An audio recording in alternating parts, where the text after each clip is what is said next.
Hair wash करताना शॅम्पूमध्ये कधी तुम्ही तेलाचा वापर केला आहे का? तर ह्याच्यानी खूप फायदा होतो. तुमची केस खूप सॉफ्ट, शायनी होतात.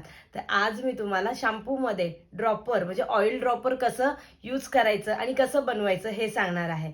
तर काय करायचं, एक बॉटल घ्यायची, त्याच्यामध्ये 2 चमचे कॅस्ट्रॉल ऑइल टाकायचं, 2 चमचे कोल्ड प्रेसवालं कोकोनट ऑइल टाकायचं. त्याच्यानंतर 10 ड्रॉप्स त्याच्यामध्ये ॲड करायचे हिबिस्कसचे इसेन्शियल ऑइलचे आणि 10 ड्रॉप तुम्हाला यूज करायचे रोजमेरी ऑइलचे. हे इसेन्शियल ऑइल तुम्हाला ऑनलाईन सुद्धा आरामात मिळून जाईल.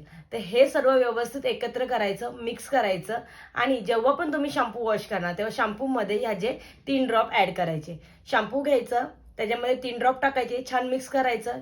ओल्या केसांवर शॅम्पू अप्लाय करायचा, छान हलक्या हाताने मसाज करायचं. एक 2 ते 3 मिनिटं ते तसंच ठेवायचं आणि नंतर थंड पाण्याने वॉश करायचं आहे. असं तुम्ही करून बघा, तुम्हाला नक्की फायदा होईल. याच्याने काय होणार तर तुमच्या केसांमधला डॅन्ड्रफ निघून जाणार, ड्रायनेस कमी होणार, स्प्लिट एंड्स तुमचे जे आहेत ते कमी होतात आणि ज्यांचे प्री मॅच्युर्ड व्हाईट हेअर होतात ते सुद्धा ह्याच्याने कमी होतील. तर हे तुम्ही असं वापरा, मी सांगितलेल्या पद्धतीने ह्याचा तुम्हाला नक्की फायदा होईल.